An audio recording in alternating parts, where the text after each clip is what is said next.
Bonjour à tous, ravi de vous retrouver pour ce nouveau numéro des Matins du Sénat. C'est l'un des principaux textes examinés au Sénat en juillet lors de cette session extraordinaire, le projet de loi énergie-climat. Les sénateurs ont auditionné hier sur ce texte le ministre de la Transition écologique François de Rugy pour présenter un projet de loi qui prévoit l'objectif de la neutralité carbone en 2050, c'est-à-dire que la France n'émettra pas plus de gaz à effet de serre qu'elle peut en absorber. Les députés ont modifié ce texte lors de son passage à l'Assemblée nationale. Ils ont inscrit dans la loi la notion d'urgence climatique et ils ont interdit les subventions publiques aux énergies fossiles. L'audition de François de Rugy, c'est tout de suite. Monsieur le ministre, mes chers collègues, je voudrais excuser tout d'abord le président de la commission, Hervé Maurey, qui ne peut être parmi nous et qui m'a demandé donc de le remplacer. Le projet de loi relatif à l'énergie et au climat était au départ, monsieur le ministre, un texte avec peu d'ambition, puisqu'en dehors de la modification des objectifs de politique énergétique pour tenir compte du projet de PPE, la seule mesure d'importance concernait la fermeture des 4 centrales à charbon, encore en fonctionnement au 1er janvier 2002. Il a été renforcé sur plusieurs volets lors de son examen à l'Assemblée nationale.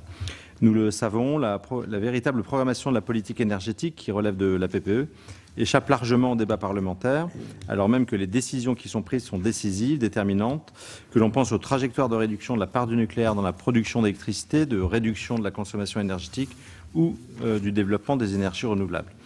Je ne peux par ailleurs que regretter, comme vient de le faire ma collègue et présidente Sophie Primas, le manque de considération du Parlement s'agissant des délais d'examen de ce projet de loi, qui sont extrêmement contraints, alors même que le nombre d'articles était multiplié par 7. La présidente l'a évoqué, depuis son dépôt, le gouvernement étant en partie seulement responsable de cette augmentation. La commission de l'aménagement du territoire et du développement durable a reçu, sur le texte initial, délégation au fond de l'article 2 portant création du Haut Conseil pour le climat, qui est en fait une consécration dans la loi d'un organisme qui a déjà été mis en place, et de l'article 4 relatif à l'évaluation environnementale. Elle s'est également saisie pour avis de plusieurs articles.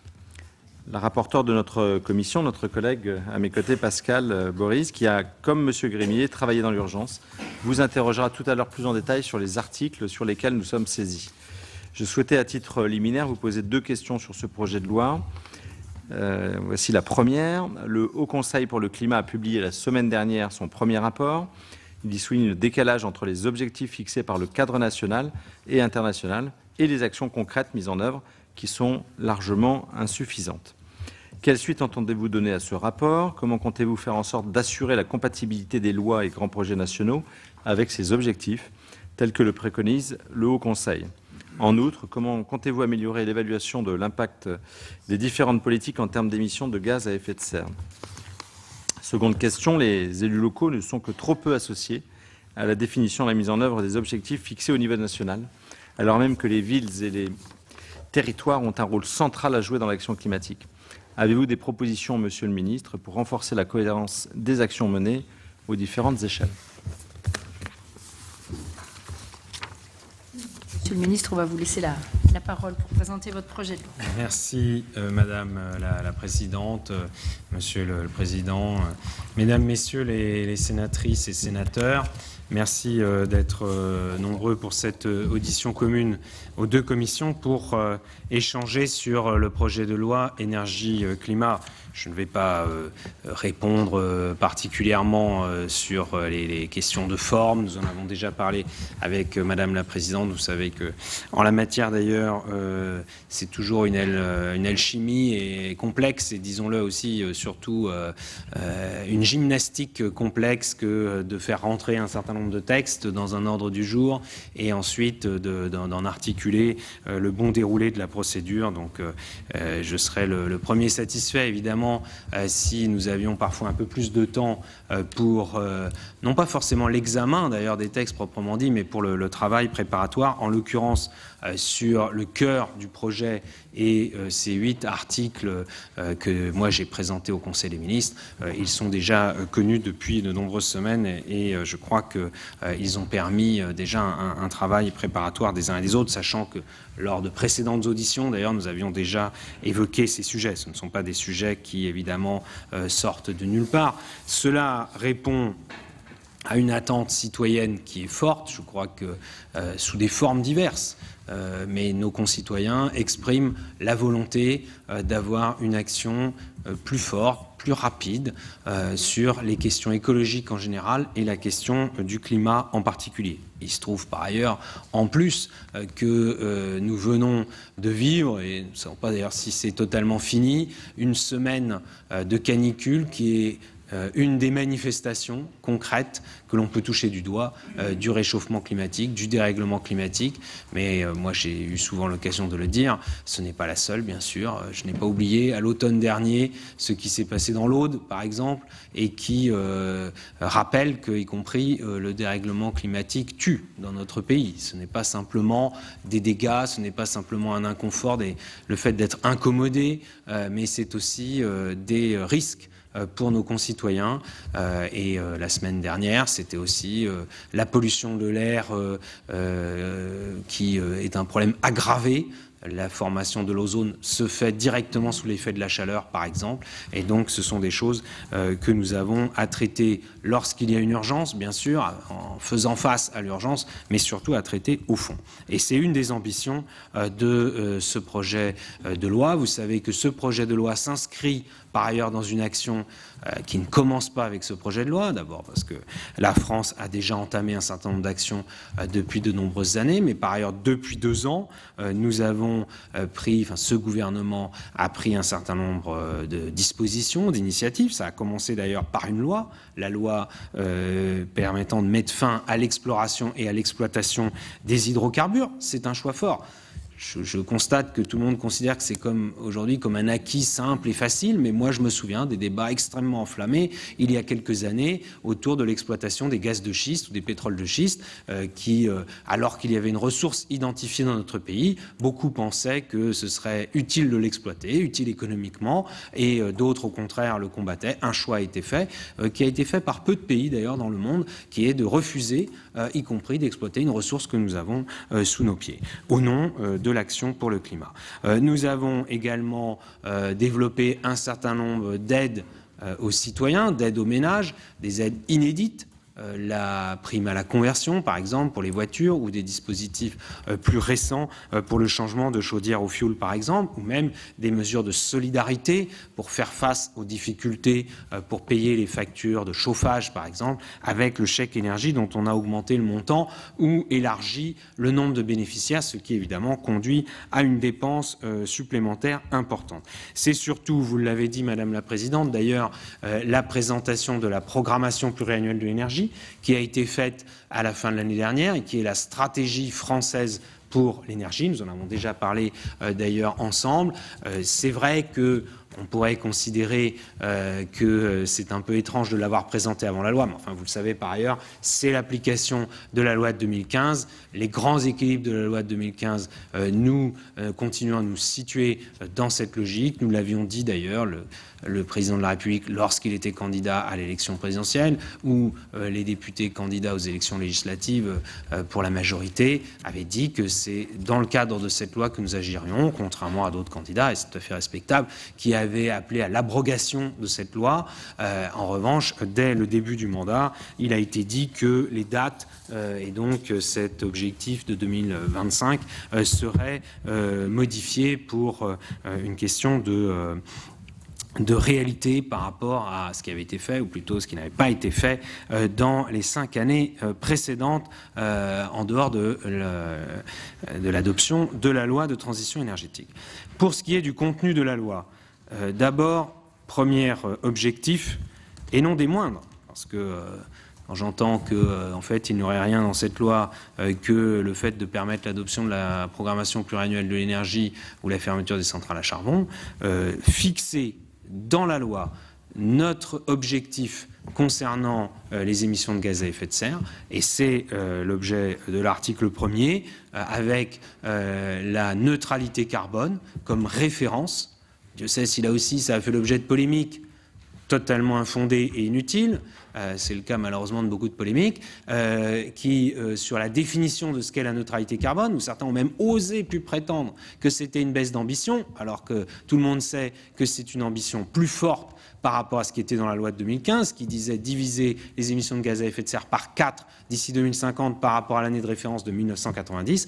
Dans l'accord de Paris qui a été signé en décembre 2015, donc après l'adoption de la loi, le cadre de référence, c'est la neutralité carbone. Nous avons fait l'effort non seulement de le mettre dans la loi, de le définir et de les définir plus précisément encore que ce qui avait été fait par le passé en disant que c'était une division par au moins 6 des émissions de gaz à effet de serre d'ici 2050 par rapport à l'année de référence de 1990. Par ailleurs, le passage de moins 30 à moins 40% de consommation énergétique primaire d'énergie fossile d'ici 2030, c'est aussi un objectif drastique. C'est important de fixer les objectifs, mais c'est important bien sûr de fixer les trajectoires et c'est l'objectif, c'est ce qu'il y a dans la stratégie nationale bas carbone et la programmation pluriannuelle de l'énergie qui sont les outils de déclinaison concrète de ces objectifs. De la même façon, nous avons souhaité pérenniser dans la loi le Haut Conseil pour le climat que nous avions installé à la fin de l'année dernière, qui a commencé à travailler au début de cette année. Donc nous avions souhaité, c'était notre propre volonté, qu'il puisse rendre son premier rapport dès ce premier semestre, ce qui a été fait. Rapport qui montre, je crois, que ce Haut Conseil est indépendant, qu'il n'est pas là, évidemment, pour faire le moindre cadeau au gouvernement ou au Parlement, mais qu'il est là pour dire l'état de la science en matière d'émissions de gaz à effet de serre, et c'est ce que nous souhaitons dans la durée. C'est extrêmement important pour nous de s'appuyer sur la science, sur les données scientifiques. Deuxième objectif, c'est en effet de permettre l'adoption définitive de la programmation pluriannuelle de l'énergie. Je n'y reviens pas, on pourrait y revenir dans les discussions, mais je crois que les choses sont claires. Elle repose sur 2 piliers, les économies d'énergie, pour réduire notre empreinte carbone, réduire nos importations d'énergie fossile, donc c'est un objectif écologique, économique, mais aussi, bien sûr, développer les énergies renouvelables, diversifier nos modes de production d'énergie, pas simplement l'électricité. On dit souvent l'électricité, on ramène toujours en France le débat à l'électricité, mais la chaleur renouvelable pour le chauffage, c'est une façon de diversifier et là aussi de limiter nos importations d'énergie fossile. Et en l'occurrence, bien sûr, cela concerne aussi l'électricité avec la réduction de la dépendance française à l'énergie nucléaire pour la production d'électricité, avec une position équilibrée de viser la moitié-moitié d'ici 2035. Troisième objectif, renforcer notre capacité et rendre en quelque sorte irréversible la perspective de la fermeture des centrales à charbon, de l'utilisation du charbon pour produire de l'électricité d'ici 2022, c'est un objectif extrêmement ambitieux. La voie est étroite, j'ai déjà eu l'occasion de le dire, mais nous l'empruntons pour réduire les émissions de gaz à effet de serre, pour continuer à ce que la production d'électricité soit le plus décarbonée possible. En l'occurrence, la loi a également prévu un accompagnement social et territorial de la fermeture de ces centrales à charbon, ce qui n'avait jamais été fait par le passé, alors qu'il y a déjà eu des fermetures, par exemple, de centrales au fioul. Concernant l'impact sur le climat, car je sais que parfois certains en doutent, je le rappelle que c'est l'équivalent de quelques millions de voitures thermiques en circulation. C'est comme si nous mettions à la casse 4 millions de véhicules sur un parc automobile de 32 millions. Vous voyez l'ampleur de l'effet sur le climat de cette mesure. Par ailleurs, le quatrième objectif, c'est de régler un certain nombre de problèmes qui, pendant trop longtemps, avaient été laissés en suspens. Donc là, évidemment, ce sont des dispositions plus diverses. Il y a l'article 4 sur l'autorité environnementale. Nous pourrons y revenir dans les détails, mais il s'agit de combler un vide juridique, de mettre fin à une insécurité juridique qui touchait notamment les projets d'énergie renouvelable, mais aussi d'autres projets sur nos territoires. Sur les tarifs de l'électricité, j'ai déjà eu l'occasion de m'exprimer publiquement et je crois aussi d'ailleurs devant vos commissions sur le sujet. Donc là aussi, c'est le fruit d'une réflexion, d'un travail. Ce n'est pas d'ailleurs, on ne repart pas de zéro dans le mode de calcul des tarifs régulés de l'électricité. D'ailleurs, nous avons mené la bataille à la fin de l'année dernière, c'est passé un peu inaperçu, mais pour défendre le principe des tarifs régulés de l'électricité au niveau européen, bataille que nous avons gagnée, et ensuite nous proposons de modifier un paramètre, celui de l'accès au nucléaire historique, de bouger la question du volume plafonné jusqu'à présent à 100 TWh. L'Assemblée nationale a adopté un amendement qui permet par décret d'aller jusqu'à 150. Ça ne veut pas dire que ce sera automatiquement 150 TWh, mais en tout cas, c'est la possibilité que nous nous donnons pour peser, sinon à la baisse, en tout cas dans le sens de la maîtrise des prix de l'électricité. Je le rappelle, si cette mesure avait été appliquée, que nous avions pu l'appliquer dans le mode de calcul qui a abouti à la hausse de 5,9% au 1er juin, eh bien cette hausse aurait été à peine de 3%. Ça, c'est concret par rapport aux consommateurs et c'est un vrai choix en faveur des consommateurs, tout en maintenant le principe des tarifs régulés de l'électricité.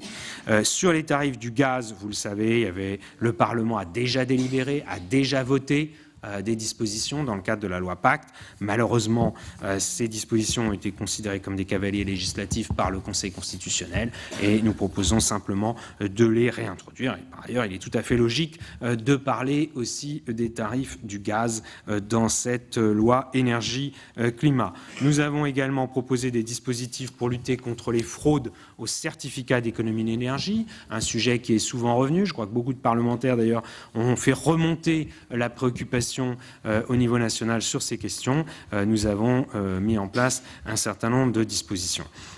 Enfin, comme vous l'avez dit, Madame la Présidente, Monsieur le Président, les députés ont souhaité ajouter, enrichir le texte.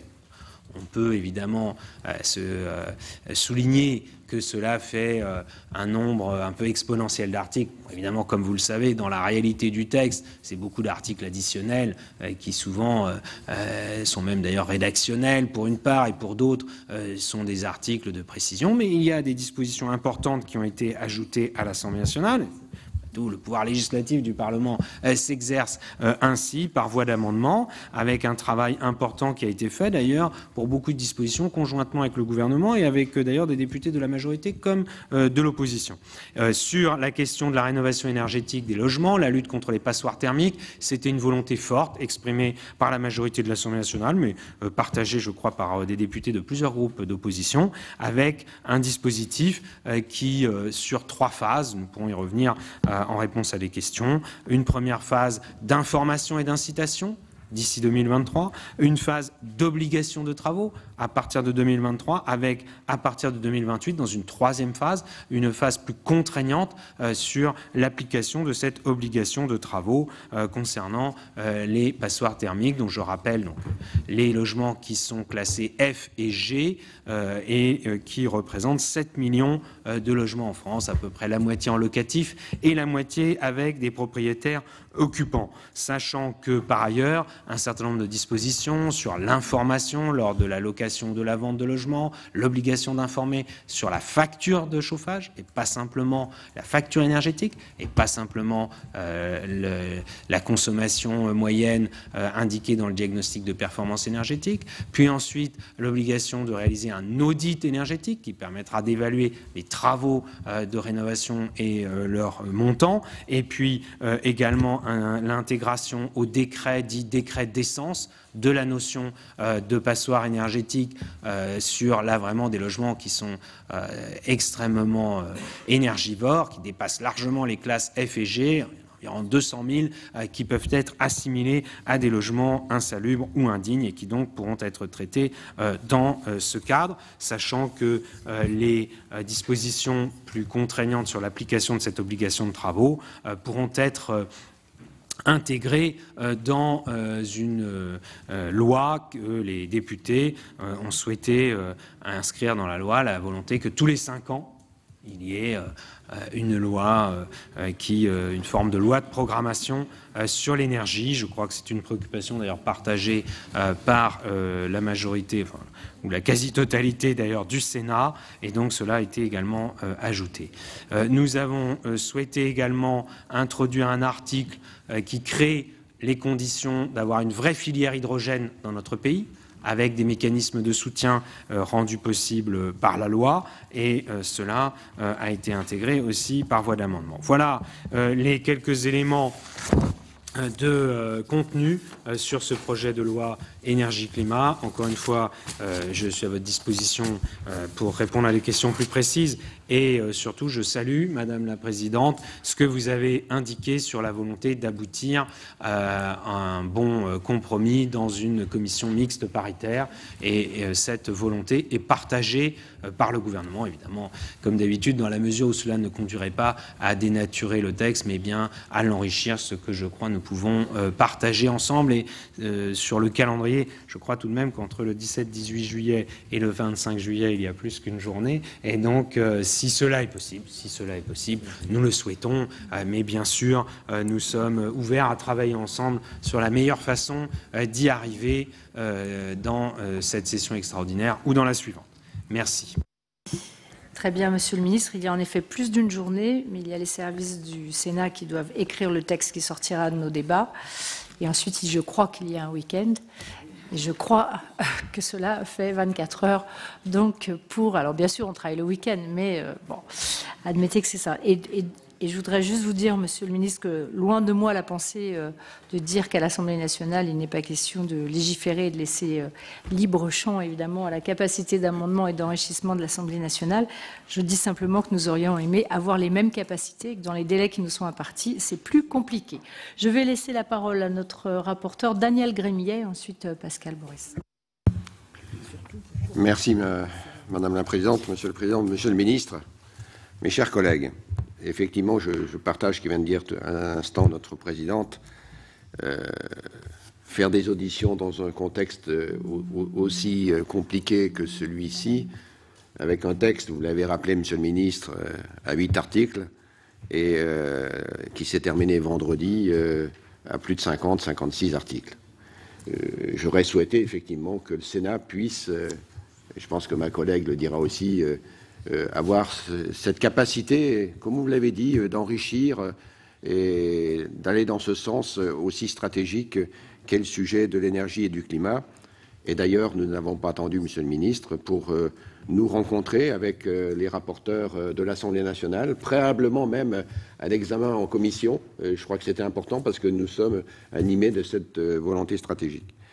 Et puis l'autre point que je voulais aussi dire d'entrée, effectivement, les assemblées ont déploré le fait que cette PPE n'ait pas eu préalablement un débat sur le fond et le fait qu'aujourd'hui on inscrive dans la loi que les assemblées tous les 5 ans seront amenées à se prononcer sur un texte, une loi de programmation, est quelque chose vraiment d'important. Mes deux premières questions porteront, Monsieur le Ministre, sur les objectifs de développement des deux filières renouvelables. Tout d'abord, le gouvernement envisage-t-il de revenir à la hausse des objectifs de développement du biogaz? Je le dis parce que n'oublions pas que le législateur avait fixé l'objectif de 10% de gaz renouvelable en 2030. Le projet actuel de PPE prévoit des niveaux plus faibles, entre 7 et 10%, et les conditionne à des baisses de coûts importantes, que tous les acteurs de la filière jugent inatteignables. Est-ce qu'on ne va pas détruire, Monsieur le Ministre, ce qui était en train de monter en puissance? Comptez-vous revenir sur ce point et faire en sorte que la PPE respecte effectivement la loi? J'ajoute un point sur la réforme des garanties d'origine du biogaz, qui risque là aussi de déstabiliser toute l'économie de cette filière naissance et qui pose une autre question. Pourquoi le gouvernement a-t-il ajouté cette réforme dans l'urgence, sans aucune concertation avec la filière, et alors que le droit européen offre d'autres possibilités? Sur une autre filière, celle de l'éolien en mer, le Premier ministre a annoncé dans son discours de politique générale le 12 juin sa volonté de porter le volume des appels d'offres à 1 gigawatt par an. Mais nous ne savons toujours pas comment cette annonce va se concrétiser. Allez-vous, Monsieur le Ministre, réviser la PPE et sur quelle période porte l'engagement? Sur le volet relatif aux bâtiments, pouvez-vous nous préciser le champ et les intentions du gouvernement dans le cadre de l'habilitation à légiférer par ordonnance pour redéfinir les bâtiments énergivores? Et pouvez-vous nous expliquer comment l'interdiction de réviser les loyers et de demander une contribution pour travaux locataires pour les logements classés F et G s'articule avec le droit en vigueur? Ne risque-t-on pas de bloquer les rénovations?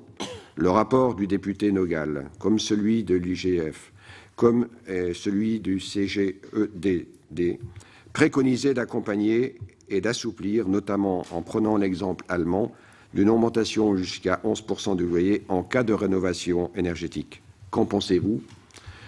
Où est le volet incitatif dans la loi? Ma question suivante concerne l'Arenh. Comme vous le savez, la Commission européenne a été très explicite en 2012 en disant qu'elle n'accepterait pas que l'on fixe un prix supérieur à 42 € actuels tant qu'une méthode de calcul ne serait pas définie, approuvée par elle. Ma question est donc simple. Comment espérez-vous augmenter le prix de l'Arenh sans l'approbation de la Commission sur une telle méthode? Je rappelle qu'un premier projet de décret lui avait été soumis il y a quelques années et qu'il avait été refusé. En d'autres termes, en l'état actuel du texte, nous sommes certains que le plafond de l'Arenh sera relevé, mais tout indique que le prix, lui, n'évoluera pas, alors qu'il n'a pas bougé depuis 2012. N'est-ce pas un jeu de dupes que de laisser croire le contraire? Et qu'aurait-on gagné si la baisse attendue des factures des consommateurs devait aboutir à augmenter la facture des contribuables? En tant qu'actionnaire d'EDF, si d'aventure l'entreprise n'était plus capable de financer tous ces investissements. Le texte renforce les moyens de lutter contre les fraudes des C2E. C'est un bon point, mais qui ne suffira pas sans doute. Comme vous le savez, du fait des cibles trop élevées fixées par le gouvernement, le marché des C2E est aujourd'hui en tension. Et quand les prix montent, c'est aussi le risque de fraude qui augmente, vous l'avez vous-même évoqué tout à l'heure, de même que le coût du dispositif pour les ménages. On ignore bien souvent que les C2E représentent déjà 3 à 4% du prix des factures. Pour faire baisser la tension, et donc les prix, pourquoi ne voulez-vous pas prolonger d'1 an la 4e période sans augmenter les volumes des obligations? Comme les organisations de consommateurs et de fournisseurs que j'ai auditionnées vous l'ont demandé, à quoi bon gagner quelques pourcents sur la facture si de l'autre côté, on relève le prix de l'Arenh, si c'est de l'autre côté pour le mettre sur la facture du contribuable? Qui aura des effets de la prochaine révision des tarifs, comme vous le savez? Un autre moyen de lutter contre les fraudes, c'est aussi de renforcer les moyens de l'administration qui est chargée de les contrôler. Le pôle national des C2E, or aujourd'hui, alors j'avais dit dans mon propos 15 personnes, mais dans l'audition de cet après-midi, donc je vais le faire évoluer, on est passé à 21 personnes, puisqu'on a appris qu'il y avait 21 personnes aujourd'hui qui étaient en capacité de contrôler et d'accompagner les 3,5 à 4 milliards d'euros de C2E par an. C'est pas sérieux, Monsieur le Ministre. Il faut prendre l'engagement, effectivement, devant nous, de renforcer les moyens humains pour que ces C2E apportent l'objectif qui est effectivement la performance et l'amélioration des économies d'énergie, mais surtout par rapport aux familles à l'intérieur de l'habitat. Voilà les questions, Monsieur le Ministre, que je souhaitais poser. D'entrée, je suis sûr que mes collègues vont étoffer, mais encore une fois, c'est un sujet ô combien important pour notre économie et ô combien important pour nos concitoyens. Merci beaucoup. Pascal, je donne la parole. Ensuite, je proposerai au ministre de répondre aux deux rapporteurs et ensuite, on posera les questions. Oui, merci Madame la Présidente, Monsieur le Président, Monsieur le Ministre, mes chers collègues. La présidente des affaires économiques l'indiquait à l'instant, le délai, Monsieur le Ministre, est, je trouve, particulièrement court, notamment eu égard à l'importance du sujet. Alors, nous dirons que si l'urgence climatique nous impose de travailler dans l'urgence, j'espère que cela n'occasionnera pas, malgré tout, de bâcler les débats, eu égard notamment à l'importance, je le disais, à la fois du sujet, mais aussi de personnes et de filières qui sont particulièrement concernées par ce débat, que ce soit dans son article 1er ou dans son article 3. Comme le disait le président aussi de la Commission aménagement du territoire et développement durable, Je suis saisie au fond donc des articles 2, 4 et du nouvel article 13 et pour le fond et pour avis sur plusieurs articles additionnels. Donc voilà mes questions, notamment donc sur ces articles. Tout d'abord, s'agissant des objectifs de politique énergétique que ce projet de loi vient modifier. Le rapport du Haut Conseil pour le climat, publié la semaine dernière, pointe les insuffisances de la SNBC, qui est qualifiée d'isolée et peu opérationnelle. Je voudrais savoir, donc, Monsieur le Ministre, ce que vous pensez de la proposition du Haut Conseil pour le climat d'inscrire dans la loi le niveau des budgets carbone afin de rendre la SNBC plus opérationnelle. Ensuite, le projet de loi énergie-climat prévoit la fermeture des centrales à charbon d'ici 2022. Malgré une habilitation à prendre par voie d'ordonnance des mesures d'accompagnement spécifiques des salariés concernés, il me semble difficile de voir concrètement en quoi consistera cet accompagnement. Donc ma question est de savoir si les salariés garderont leur statut spécifique et comment vous comptez leur apporter cette garantie, comme par exemple les cheminots ont pu en bénéficier dans le cadre du pacte ferroviaire.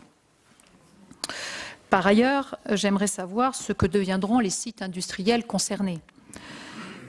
Qui plus est, une mission interministérielle sur la fermeture des centrales à charbon a été menée l'an dernier. Mais son rapport n'a fait l'objet d'aucune publication. Donc j'aimerais que vous nous expliquiez cela, alors même qu'une telle décision, vous l'imaginez bien, est loin d'être sans conséquence. Par ailleurs, j'ai cru comprendre que les usines thermiques réunionnaises utilisaient elles aussi du charbon.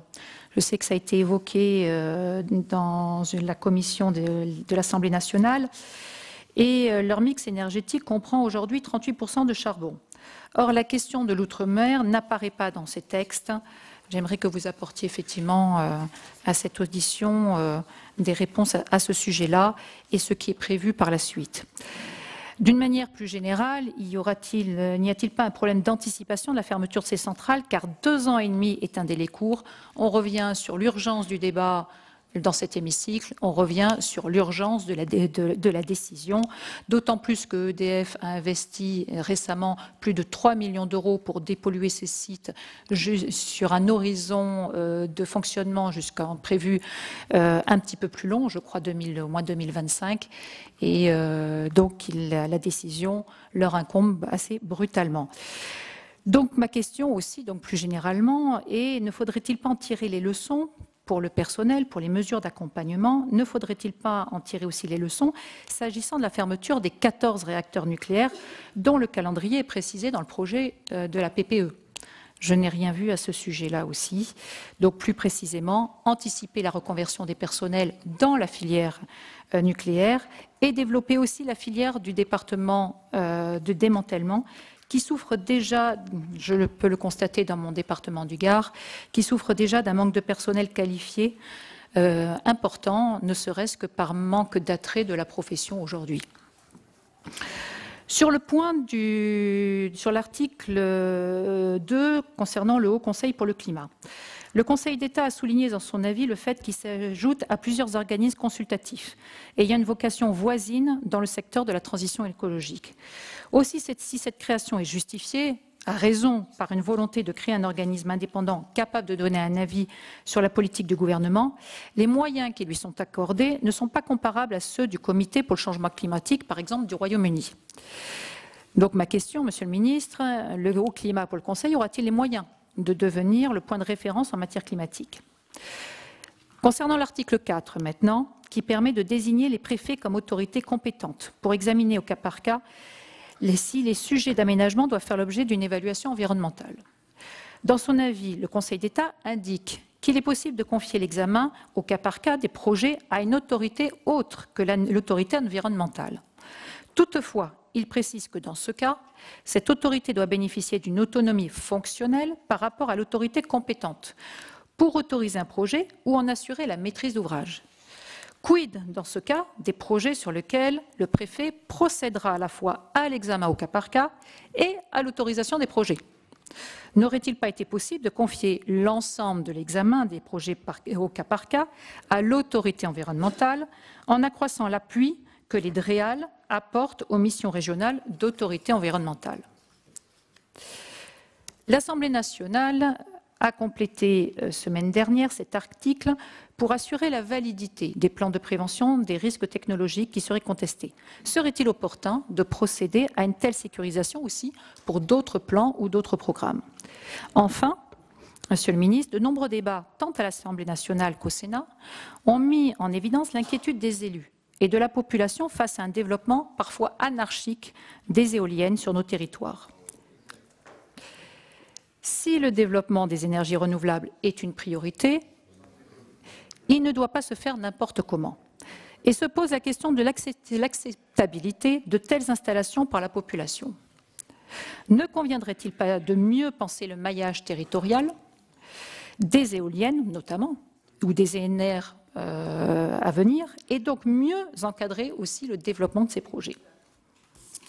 Je vous remercie, Monsieur le ministre, pour la réponse sur l'ensemble de ces questions. Merci, Monsieur le ministre. Je vous propose de déjà répondre à ces très nombreuses questions qui peut-être en couvrent quelques-unes qui étaient prévues dans la liste des auditeurs. Oui, merci. Et en effet, cela fait déjà une très longue liste de questions. Et par ailleurs, sur les questions sur l'opportunité d'introduire telle ou telle disposition, je vous remercie de me demander mon avis, mais évidemment, c'est les parlementaires qui seront souverains sur leur dépôt d'amendements et ensuite leur adoption. Mais évidemment, c'est utile de pouvoir échanger ensemble sur le fait de savoir si telle ou telle chose doivent être rajoutées à cette occasion dans la loi. Et donc d'allonger encore un peu plus cette loi. Concernant les questions qui étaient posées sur deux objectifs qui sont dans la programmation pluriannuelle de l'énergie et qui ont suscité quelques débats, ou disons-le, même quelques inquiétudes depuis la publication au début de cette année du document complet, le biogaz et l'éolien en mer. Sur le biogaz, j'ai déjà eu l'occasion à plusieurs reprises de le dire, nous travaillons avec la filière pour en effet faire baisser les coûts. Ça, je le revendique parce que je vois bien que, comme toujours, d'un côté, on demande qu'on en fasse plus, mais d'un autre côté, on demande qu'on prélève moins, qu'il y ait moins d'impôts, moins de taxes, y compris du point de vue écologique. Or, qui dit subvention importante, dit besoin de financement important. Je rappelle que le compte d'affectation spéciale transition énergétique, qui est dans le budget, il est alimenté directement par la taxe carbone. Là, il y a vraiment un lien direct entre fiscalité écologique, soutien aux énergies renouvelables. Il ne vous aura pas échappé que pour ce qui concerne la trajectoire de la taxe carbone, nous avons décidé de stopper sa progression. Je crois que c'était une demande assez forte, y compris dans cette Assemblée. Mais par ailleurs, nous voulons quand même continuer à avoir une trajectoire à la hausse sur les énergies renouvelables.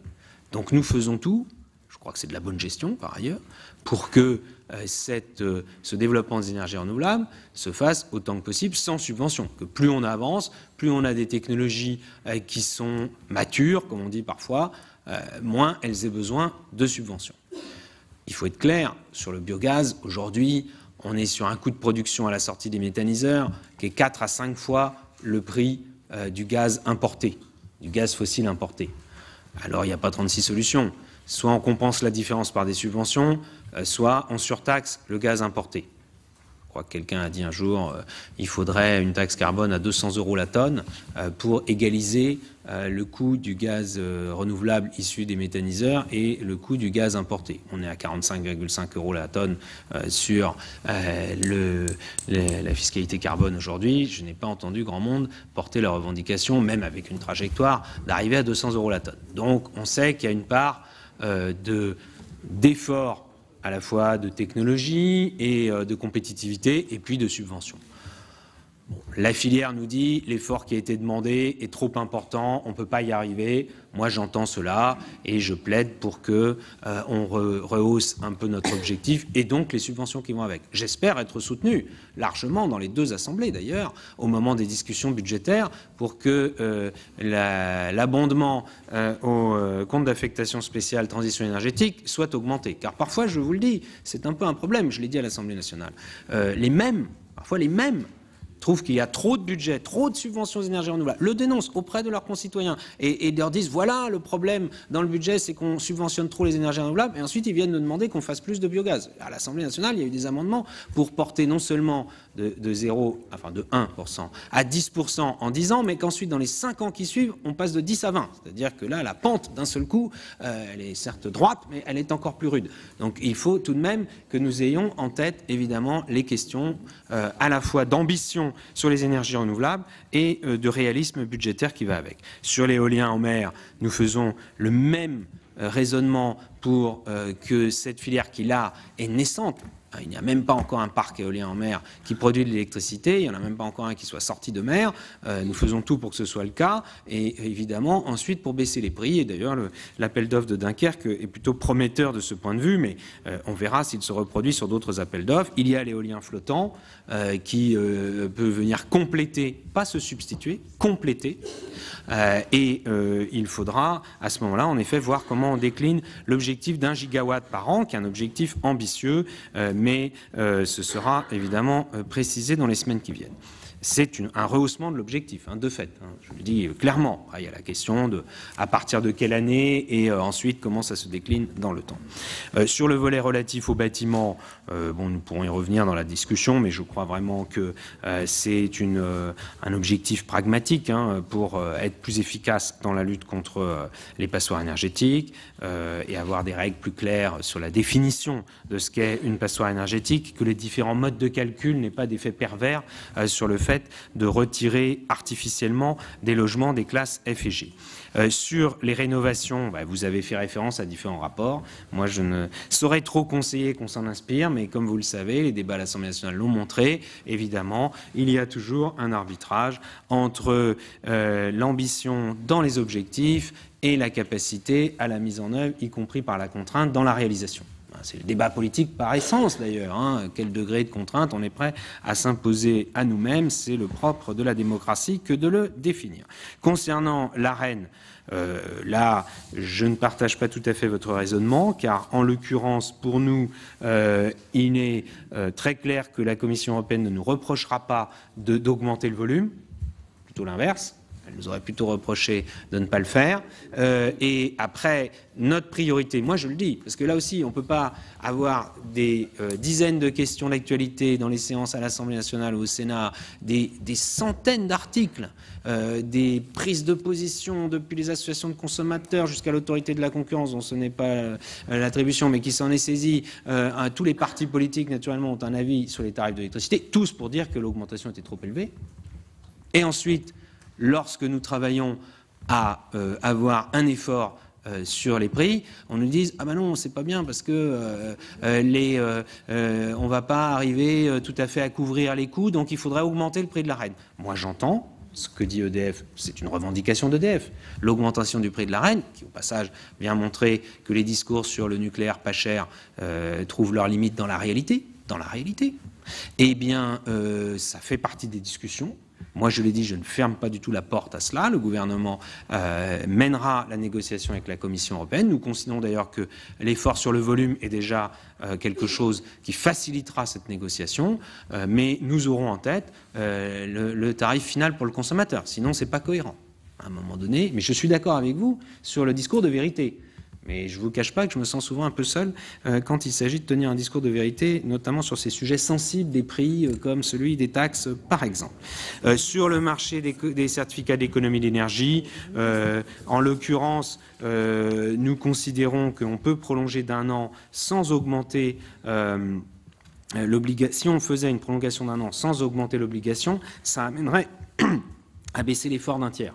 Donc, en l'occurrence, ce que nous proposons, c'est d'augmenter d'1 an, mais de maintenir l'effort, ce qui permet d'avoir, en effet, là aussi, d'éviter tout mécanisme de spéculation. D'ailleurs, un certain nombre de mesures prises déjà ces derniers mois ont permis de faire baisser les prix des certificats d'économie d'énergie.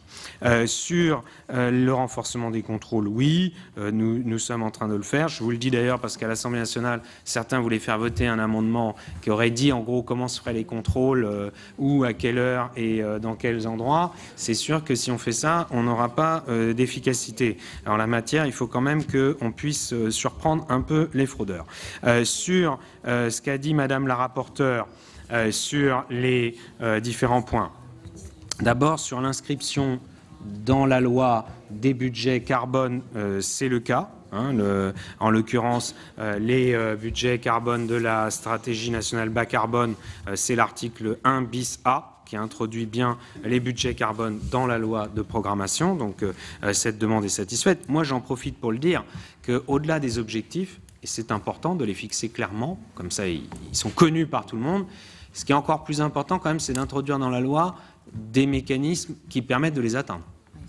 Et je constate qu'il y a beaucoup de volontaires pour rehausser les objectifs, il y en a beaucoup moins pour les mécanismes concrets. En tout cas, à l'Assemblée nationale, c'est ce que j'ai conclu des débats que nous avons eus. Sur l'accompagnement concernant la fermeture des centrales à charbon. Donc ça, moi je le dis, c'est un débat politique que vous avez bien fait de poser.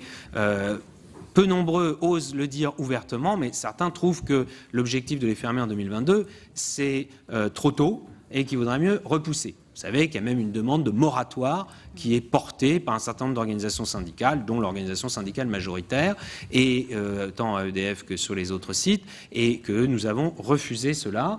Nous sommes, encore une fois, sur une voie étroite entre l'objectif climat que nous voulons atteindre et la sécurité d'approvisionnement en électricité, dont, évidemment, nous sommes les garants. Et c'est RTE qui nous a fourni toutes les données. J'ai demandé qu'il y ait un rapport complémentaire. Il a été rendu public au mois d'avril pour que les choses soient claires en la matière. Sur l'accompagnement des salariés, bien sûr que l'objectif, c'est que les salariés puissent être reclassés avec les mêmes conditions, dans les mêmes régions, etc.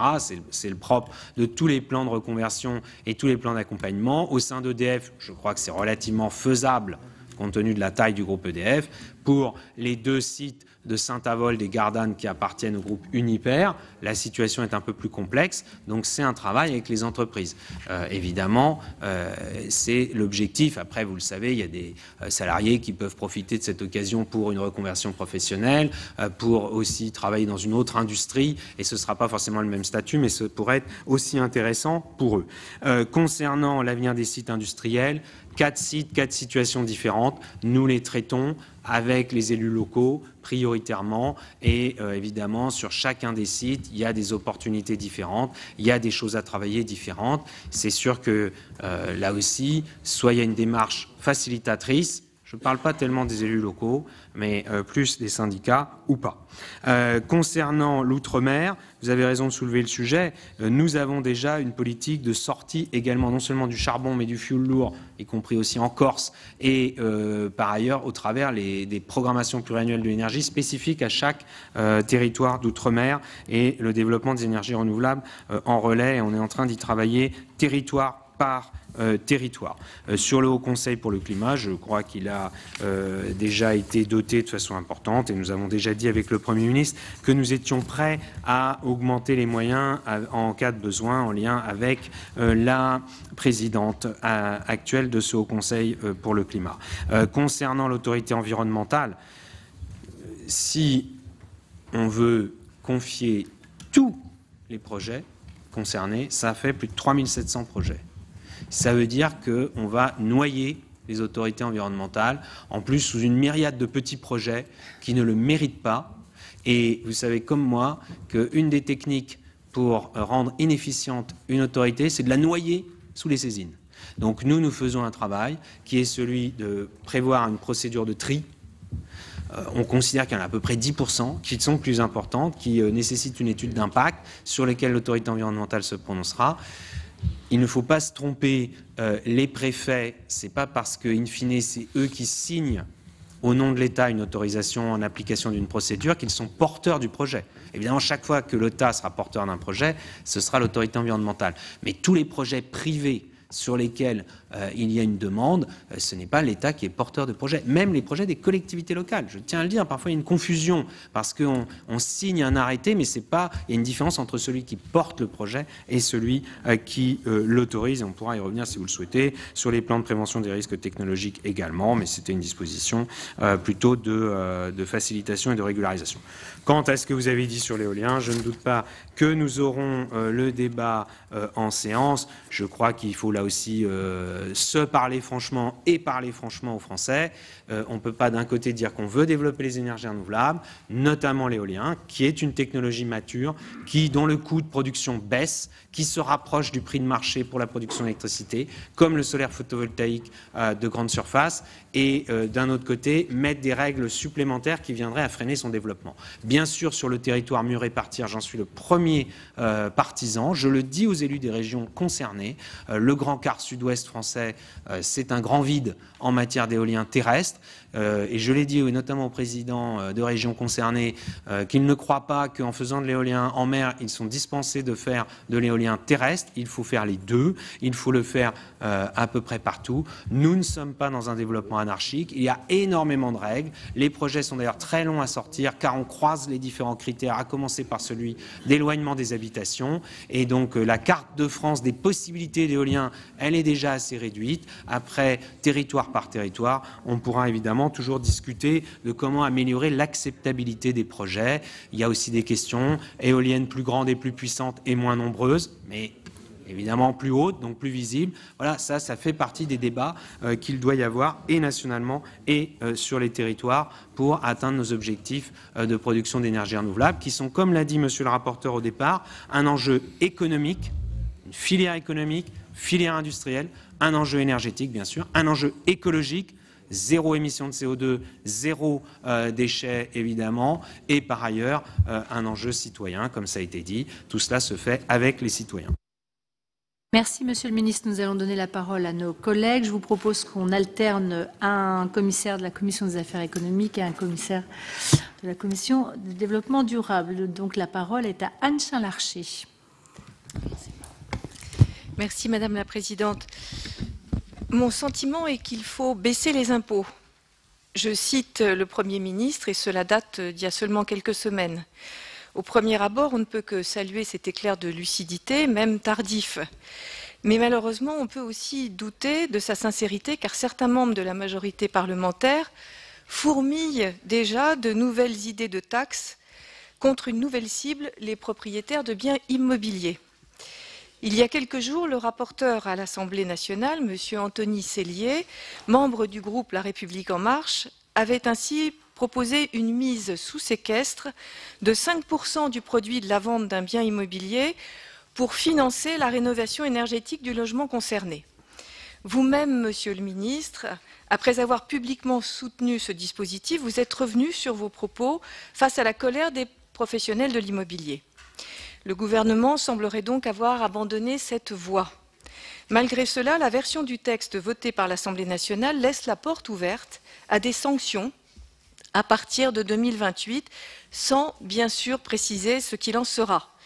Ma question est simple et directe, Monsieur le Ministre. Nous partageons votre combat en faveur de la rénovation énergétique, mais nous refusons de nouvelles taxes car les Français en sont déjà assommés. Pouvez-vous nous assurer ici, publiquement, que le gouvernement s'opposera à toute nouvelle taxe déguisée contre le propriétaire jusqu'à la fin du mandat? Je vous remercie. Alors, pour la commission aménagement du territoire, ce sera le voisin de Anne Chain-Larché, Jean-Marc Boyer, qui posera la première question. Oui, merci. Monsieur le ministre, mes deux questions concernent autant les enjeux écologiques que l'aménagement du territoire. Récemment, une proposition de loi déposée par un député vise à interdire, voire à supprimer les dessertes aériennes intérieures. Avec des arguments, certes qu'on peut comprendre, libération de CO2 et destruction de la couche d'ozone. Pour certains de nos territoires, les lignes aériennes interrégionales sont souvent le seul moyen de leur éviter un isolement mortifère, faute de dessertes routières et ferroviaires adaptées à notre époque. L'avion n'est pas un moyen de transport qui serait un caprice réservé aux nantis, mais une nécessité vitale pour les départements ruraux, avec des viviers d'entreprises innovantes et dynamiques. Brest, Chambéry, Limoges, Agen, Tarbes, Brive, Toulouse, Montpellier, Clermont-Ferrand et d'autres, autant de villes qui, grâce à leur aéroport, irriguent l'activité économique d'une région. Alors nous avons conscience de l'importance de changer nos modes de transport pour lutter contre le changement climatique, mais nous privilégions l'écologie incitative plutôt que punitive. Ne pensez-vous pas qu'il serait plus judicieux d'aider le secteur aérien à adopter une stratégie bas carbone en développant la recherche sur l'hydrogène et le biokérosène?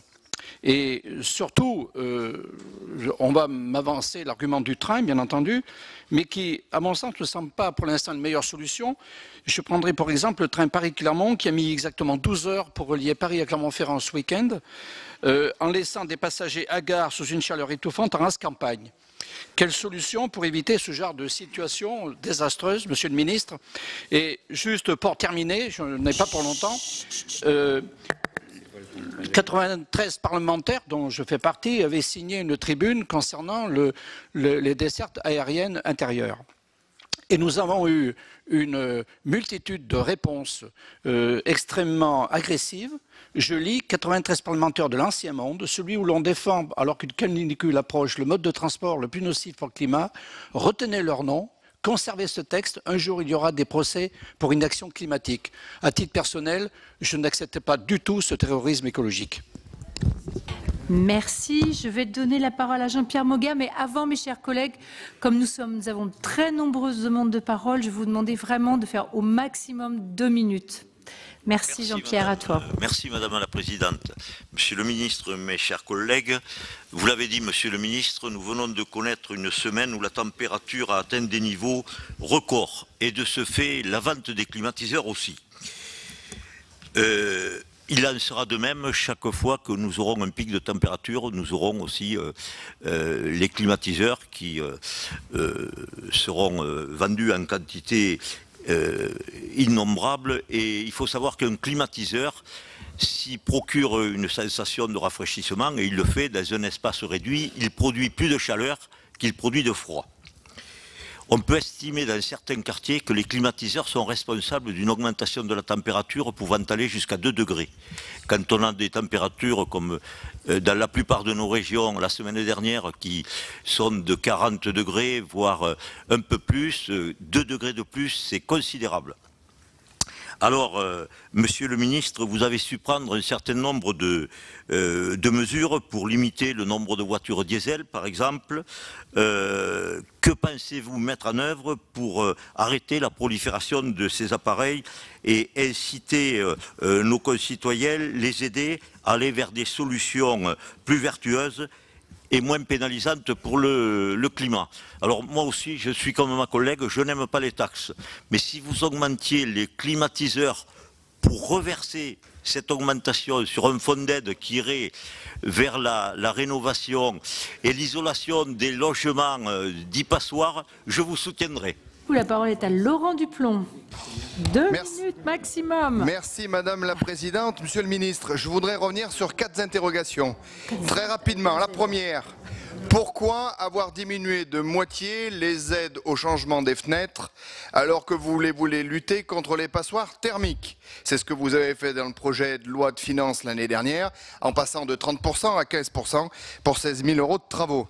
Deuxième question, dans la loi que nous sommes prêts à étudier, dans l'article 6 bis, vous envisagez de donner une dérogation dans la bande des 100 mètres le long des autoroutes pour poser des panneaux photovoltaïques au sol. Je trouve que c'est un paradoxe quand on dit d'un côté il faut conserver les emprises agricoles pour favoriser les terres agricoles, signes de biodiversité et autres, et de l'autre côté favoriser dans un autre cas, la possibilité de construire du panneau photovoltaïque au sol, alors qu'il serait bien mieux sur le toit des exploitations agricoles ou sur le toit des usines, parce qu'il permettrait de rattraper les écarts de compétitivité que votre gouvernement n'arrive pas à régler. Le troisième question concernant les méthaniseurs. Je trouve très peu de choses concernant les méthaniseurs dans cette loi. Vous dites vouloir baisser les coûts. Votre prédécesseur a créé une diminution des coûts liés au raccordement de l'ordre de 40% sur les raccordements. Je vous donnerai qu'un seul exemple que je connais bien. Pour un raccordement Enedis de 500 mètres, la facture qui a été faite pour ce qu'on appelle une PTF, pour une construction de méthaniseur, est de 80 000 €. Heureusement que vous aviez mis 40%, parce que sinon, je ne sais pas où Enedis aurait été encore plus haut dans les estimations. Je trouve ça complètement absurde. Et d'ailleurs, là-dessus, je suis prêt à en discuter avec vous. Je pense qu'Enedis surcote les coûts pour aller chercher une partie de ces 40% que vous avez mis en place de baisse de raccordement. Quatrième question et la dernière, Madame la Présidente, c'est l'hydroélectricité. Monsieur le ministre, allez-vous lutter contre le dogme de l'AFB ou de l'eau de l'organisme aujourd'hui de biodiversité français, qui ne veut pas de la petite hydroélectricité, alors qu'en France, nous avons 40 000 seuils qui ne sont pas utilisés et qui datent pour la plupart de Louis XIV ou de Louis XV. Dominique Estrosi Sassone. Merci Madame la Présidente. Monsieur le Ministre, je reviendrai également sur la thématique de l'habitat. Même si le texte initial ne traitait pas de l'habitat, vous y avez fait référence, à l'Assemblée nationale, les débats ont mis sur la table un grand nombre de dispositions importantes qui traitent de l'habitat. C'est la définition de la notion de logement décent, c'est l'interdiction de la révision des loyers. Je ne reviendrai pas sur cette fameuse idée contre-productive, aveugle et brutale, heureusement pour l'instant abandonnée, de la mise sous séquestre de 5% du prix de vente d'un bien lorsque le bien ne correspond pas aux normes, au niveau normes environnementales, qui visait, encore une fois, à pénaliser les propriétaires, à les embêter et de nouveau à les surtaxer, comme malheureusement le gouvernement le fait depuis plus de 2 ans. Et donc, est-ce que toutes ces mesures, vous avez pu évaluer leur impact vous-même? Parce qu'aujourd'hui, il y a quand même une véritable inquiétude sur l'évaluation de l'ensemble de ces mesures. Sur l'article 3 bis, il y a l'introduction dans la définition du logement décent d'un seuil maximal de consommation énergétique qui est défini par décret. Même si on peut adhérer à ce principe, là aussi, l'absence de toute étude d'impact nous inquiète. Quel sera ce seuil maximal défini par décret? Combien de logements seront donc dans les objectifs? Est-ce que ça concernera uniquement le parc privé ou est-ce que ça concernera aussi le parc social, Monsieur le Ministre, alors que vous savez très bien que les bailleurs sociaux aujourd'hui ne peuvent plus continuer à tout faire, à la fois produire du logement et mener des opérations lourdes de réhabilitation thermique. Et sur l'article 3 octies, vous donnez donc à l'ANA le pouvoir d'accéder aux DPE et aux données CAF. Vous-même, à l'Assemblée nationale, vous avez relevé que cela était susceptible de poser un certain nombre de problèmes en termes de protection et d'accès aux données personnelles. Est-ce que vous êtes en mesure de nous rassurer? C'est Joël Bigot pour la suite. Oui, merci. Monsieur le ministre, je vais vous interroger sur les passoires énergétiques. Vous avez dit dans votre propos liminaire que vous attendiez quelques questions là-dessus. Le texte est loin de satisfaire aux exigences de l'urgence climatique et je pense notamment à la question de la précarité énergétique.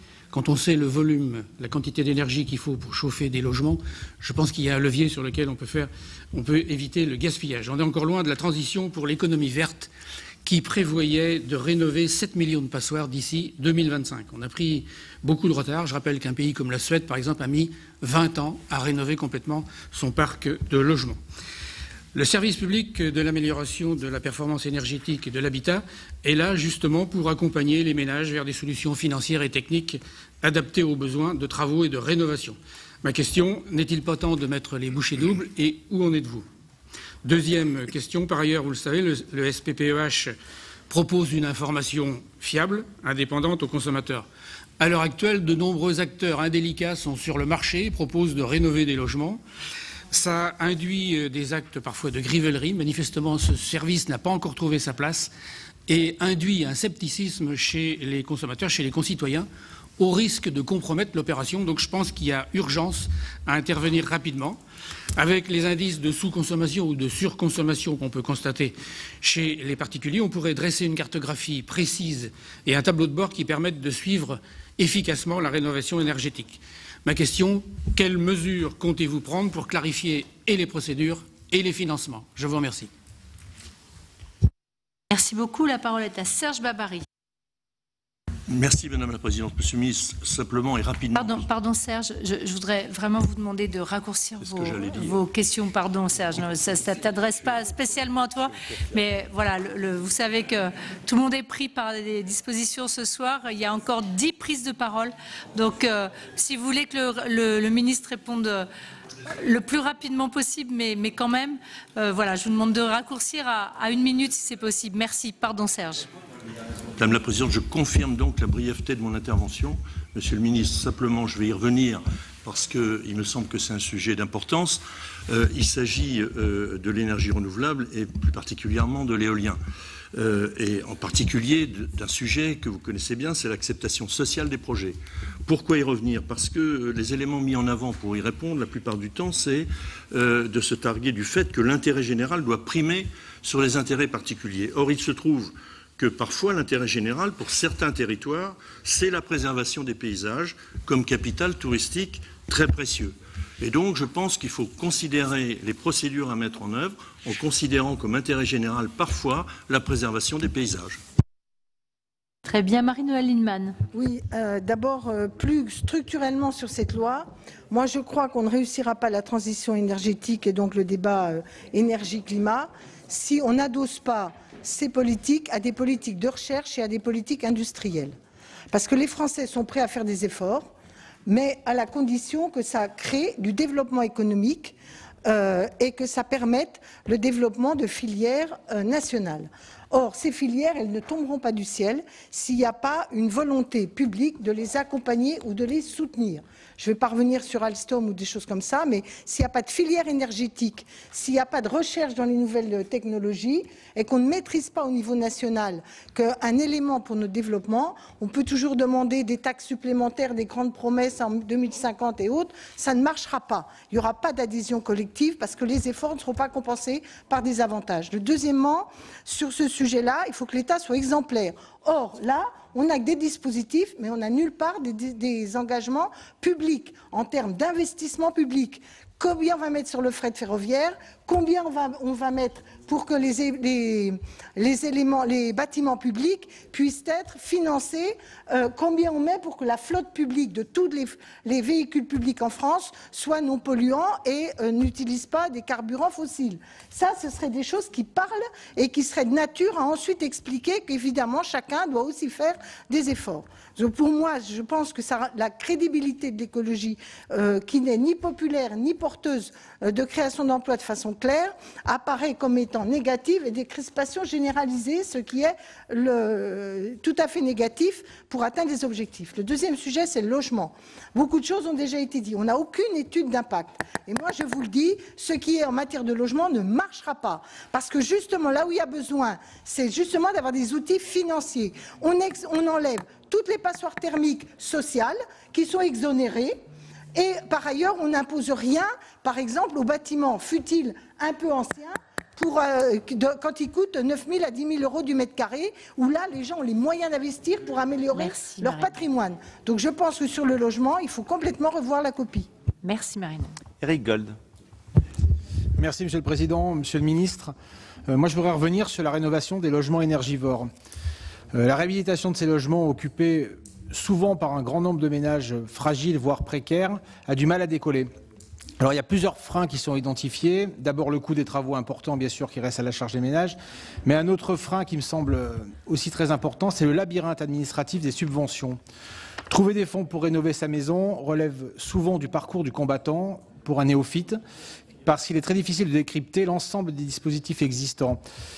Il s'agit des aides de l'ANA, de chèque énergie, des combles à 1 euro, des éco-prêts, des certificats d'éco d'énergie, des chaudières à 1 euro. Enfin, pour n'en citer que quelques-uns, vous voyez la complexité déjà rien que dans la lecture. Alors, afin de susciter un effet levier sur les dossiers de rénovation thermique, est-ce qu'un développement d'une ingénierie pour accompagner les porteurs de projets est envisageable?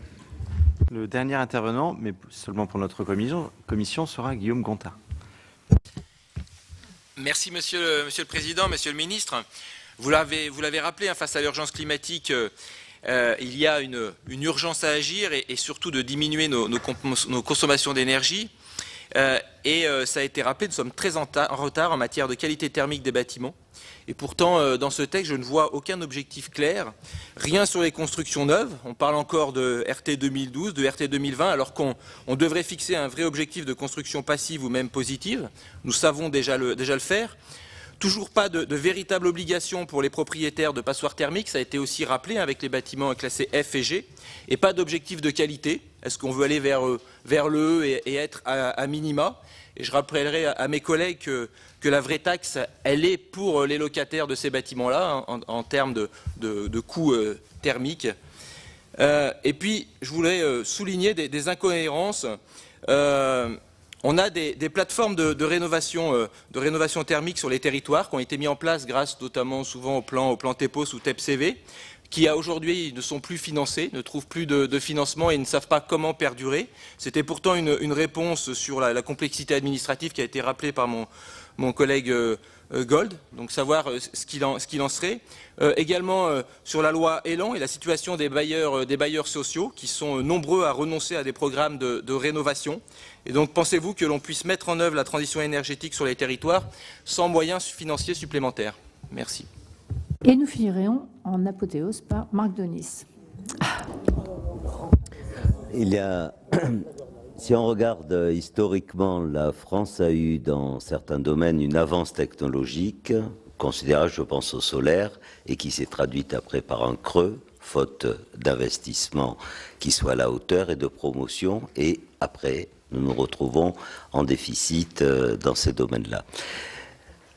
Je ne voudrais pas filer au-delà du raisonnable la comparaison, mais j'ai le sentiment que sur l'hydrogène, nous commettons la même erreur. Il y a eu une avance en matière de recherche dans le domaine de l'hydrogène, et j'ai le sentiment que l'hydrogène est souvent oublié ou est absente dans une réflexion de fond par rapport aux énergies qui nous sont soumises. J'ai noté avec satisfaction que vous parliez de la structuration de la filière hydrogène. Je voulais simplement, et ce sera moins qu'une question parce que vous posez une question à cette heure-ci avec toutes celles auxquelles les réponses ne seraient pas sérieuses sur un tel sujet, mais simplement, est-ce qu'il ne conviendrait pas qu'il y ait une action qui soit beaucoup plus lisible et incitative dans le domaine de l'hydrogène? Merci. Merci beaucoup, Monsieur le Ministre. Il vous revient la lourde tâche de répondre à l'ensemble de ces questions ou à partie de ces questions. Oui, merci Madame la Présidente, Monsieur le Président. J'ai noté consciencieusement toutes les interventions. Bon, il y en a un certain nombre qui se recoupent. Je vais essayer de répondre. Évidemment, c'est plus facile de poser une question même en 1 minute, surtout quand il y en a 3 dans la question d'1 minute, que d'y répondre en 1 minute. Mais je vais essayer de me livrer à l'exercice. Ce sera forcément un peu frustrant et là, je vous prie de m'excuser, mais ça va être vraiment sujet après sujet un peu haché. Bon, d'abord, l'idée qu'il y aurait des nouvelles taxes ou des taxes cachées sur l'immobilier, il faut parler concrètement. C'est cette majorité, ce gouvernement, contre beaucoup d'opposition d'ailleurs, qui supprime totalement la taxe d'habitation. Une des 2 plus grosses taxes sur l'immobilier. Et pas que sur les locataires, sur les propriétaires occupants également. Donc on ne peut pas nous dire que c'est ce gouvernement qui alourdit les taxes sur l'immobilier. Il n'y a jamais eu un tel mouvement d'allègement de taxes sur le logement. Sur le logement, sur le fait de se loger, la taxe d'habitation, sur le fait de se loger. Première chose, et il n'y a pas de taxe supplémentaire sur les biens immobiliers. Je ne reviens pas sur la question des différents outils, interdiction à la location des passoires thermiques, j'ai entendu que certains le souhaiteraient, d'autres y sont violemment hostiles, la question des consignations lors des ventes, ça se fait déjà dans certains domaines, je veux dire, il y a des tas de transactions qui se font librement d'ailleurs, mais qui se font comme ça pour payer par exemple la mise aux normes de l'assainissement. Je pense que vous avez sans doute dans vos territoires, en tout cas moi je l'ai par exemple dans mon territoire d'élection qui est la Loire-Atlantique, bien que je sois un élu qui suis en ville, eh bien nous avons énormément de gens qui sont au service public de l'assainissement non collectif et il y a beaucoup de gens qui mettent une consignation, ça les garantit, ça les protège. Le sujet n'a pas été retenu parce qu'il n'était pas assez abouti, assez travaillé à l'Assemblée nationale, il ne le sera pas ni dans cette loi, ni dans ce mandat, c'est clair, mais ce n'est pas une taxe. Moi je ne laisserai pas dire des choses fausses. Quand on met de l'argent de côté au bénéfice d'un acquéreur pour faire des travaux, ce n'est pas une taxe qui va dans les caisses de l'État. Il y a un moment donné, les mots ont un sens. Les taxes, ça va dans les caisses de l'État ou dans les caisses des collectivités locales. Ce n'est pas dans les transactions entre particuliers pour orienter le marché. Après, nous aurons tous les débats que nous voudrons sur la meilleure façon d'orienter le marché de l'immobilier pour financer les travaux de rénovation énergétique.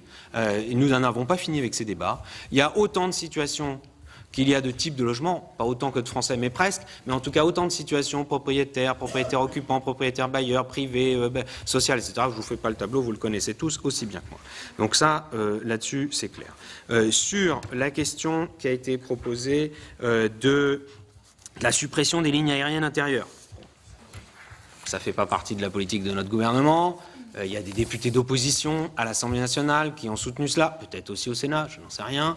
Moi, j'ai joué le mauvais rôle, parce que ça paraît tellement simple, tellement simpliste d'aller dire aux Français on a trouvé la cause pour le dérèglement climatique, c'est les lignes aériennes. 1% des émissions de gaz à effet de serre de la France, les lignes aériennes intérieures. Moi, je défends qu'il y ait une contribution du transport aérien, ça c'est juste, parce que les Français n'acceptent pas qu'il y ait des secteurs qui ne contribuent pas à la lutte contre le dérèglement climatique, mais interdire les lignes aériennes, je laisse ça à d'autres forces politique.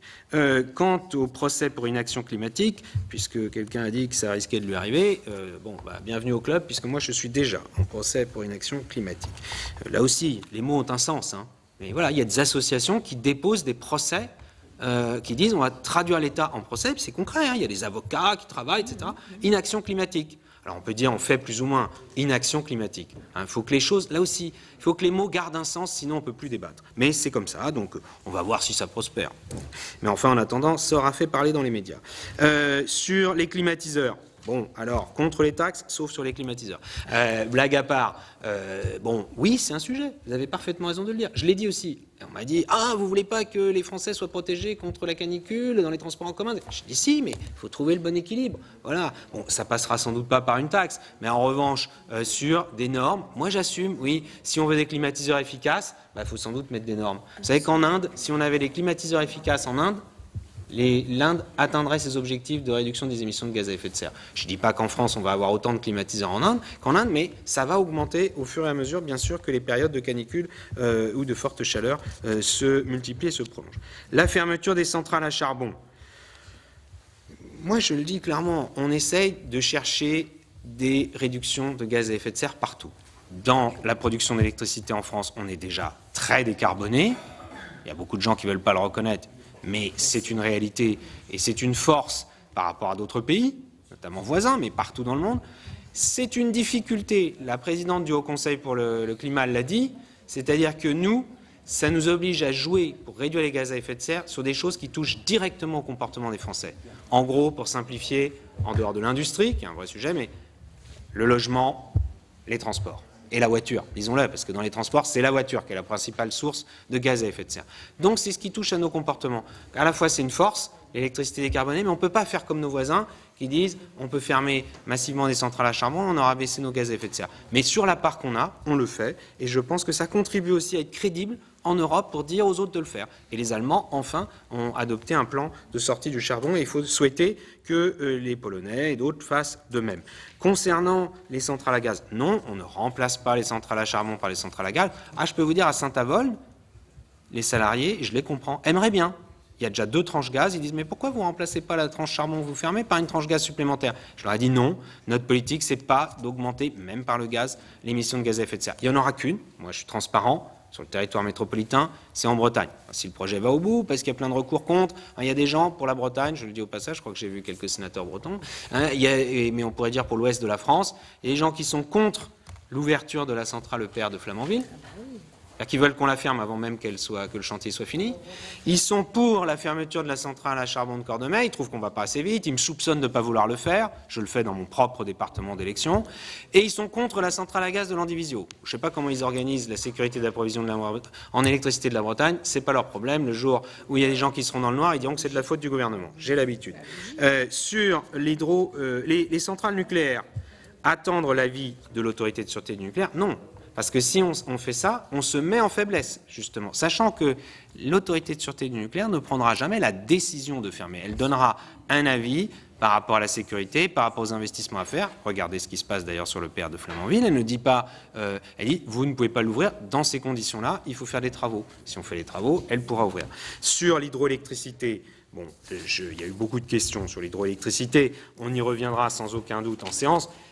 Je vous le dis comme je le pense, il faudra sans doute faire une loi à un moment donné spécifique pour clarifier les choses sur l'hydroélectricité. Vous le savez sans doute, et je le redis, il y a deux possibilités. Soit on fait le renouvellement des concessions quand elles arrivent à échéance, et le droit de la concession, le droit français de la concession, et je remercie Madame la sénatrice d'avoir dit tout à l'heure, Madame Noël, que c'était la France qui avait décidé de construire des barrages qui sont dans le patrimoine public, pas de faux débats, privatisation, bradés à des Chinois, etc. C'est dans le patrimoine public, on concède, et ça c'est le modèle français, c'est pas l'Union européenne qui a inventé ça, c'est la France qui a inventé ça, de concéder l'exploitation sur une certaine durée à quelqu'un qui finance les investissements pour qu'ils ne soient pas financés dans le budget de l'État. Et l'État essaye d'en tirer le maximum. Après, il y a l'Europe qui a dit s'il y a des renouvellements de concessions, ils doivent être dans le domaine concurrentiel. Et par ailleurs, il y a une situation dominante pour EDF.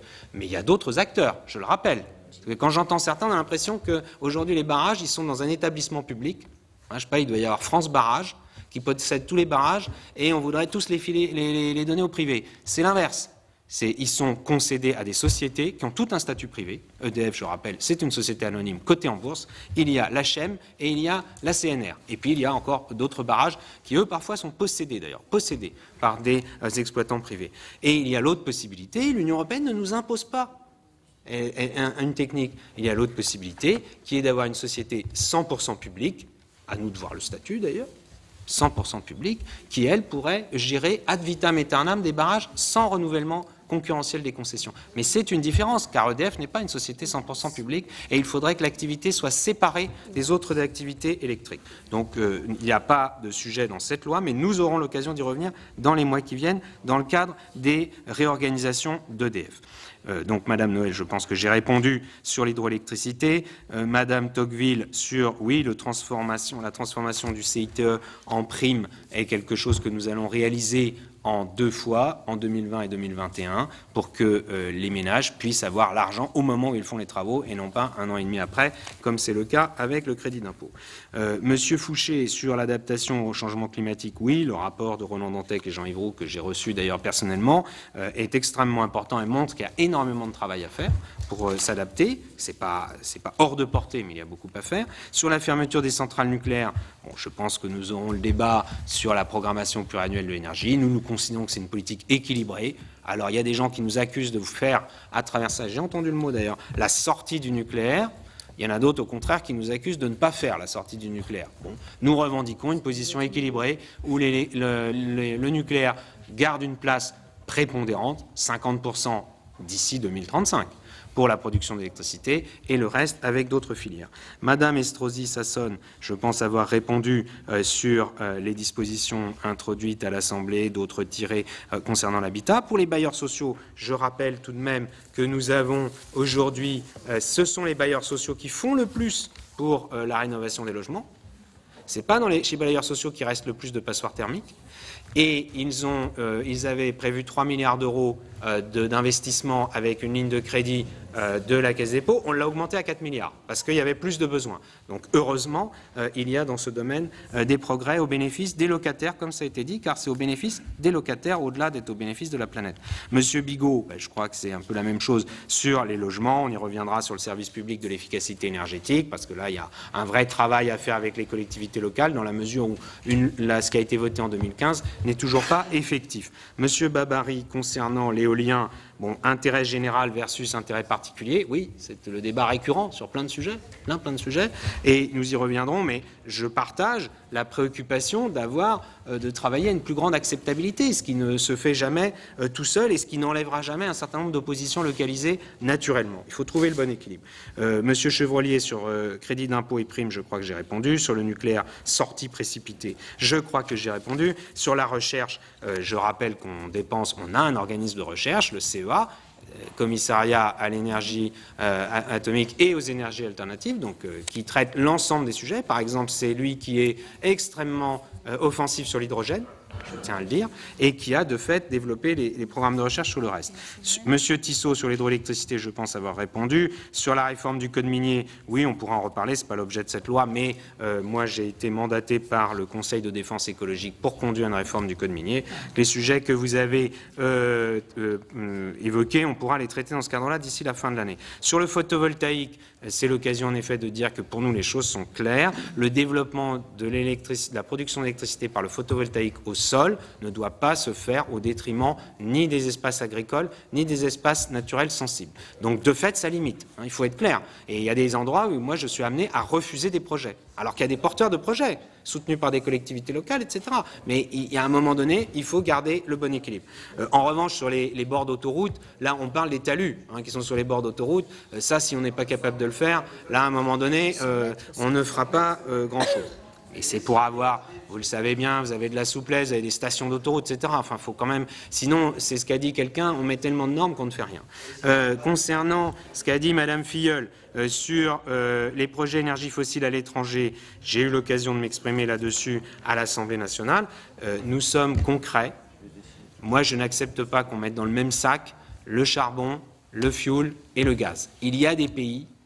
Nous, on va pouvoir se passer et du charbon, et du fioul, et du gaz. Outre-mer, c'est un peu plus compliqué d'ailleurs, mais on y travaille. Mais il y a des pays où passer du charbon au gaz, c'est déjà un progrès.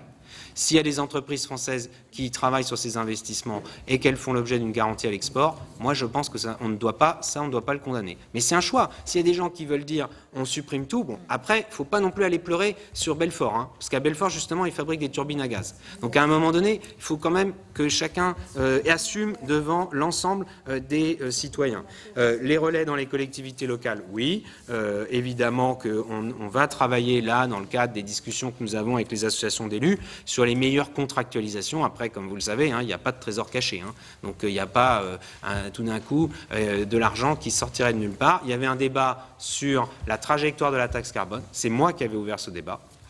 Si la trajectoire se poursuivait, est-ce qu'il y avait une partie supplémentaire? Il y a déjà 12 milliards qui va aux collectivités locales et fléché sur la transition écologique. Le débat est provisoirement suspendu en même temps que la trajectoire. C'était l'audition de François de Rugy, ministre de la Transition écologique et solidaire. Il a défendu le projet de loi énergie-climat et les objectifs écologiques de la France, la fin des centrales à charbon en 2022 et une part de 50% du nucléaire dans la production d'électricité à l'horizon 2035. Les sénateurs ont estimé que ce texte manquait d'ambition écologique et que le gouvernement n'associait pas assez les élus locaux. C'est la fin de cette émission. Merci de l'avoir suivi. Vous pouvez revoir tous nos programmes sur notre site internet publicsénat.fr. Très bonne journée sur Public Sénat.